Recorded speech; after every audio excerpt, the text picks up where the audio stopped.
તમને કહું છું, લોકોને એમ લાગે છે કે આ સરકારી સેવાઓ મેળવવાની મથામણ આ જલેબી પાડવા જેવું છે. તમે શું કહો છો? હા, જેમ આધાર કાર્ડ કે રાશન કાર્ડમાં સુધારો કરાવવાની આટી ઘૂટી એટલે આ ટાઈ બાંધવાથી પણ અઘરી. શું કેવું?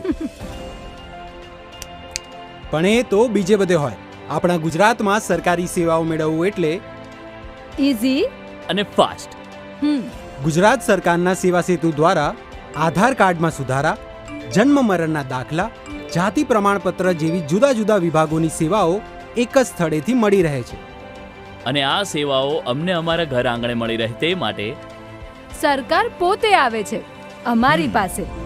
પાછલા તબક્કાઓના અભૂતપૂર્વ પ્રતિસાદ અને સફળતા બાદ 17 સપ્ટેમ્બરથી 31 ઓક્ટોબર 2024 દરમિયાન રાજ્યમાં ગ્રામ્ય અને શહેરી વિસ્તારોમાં ફરી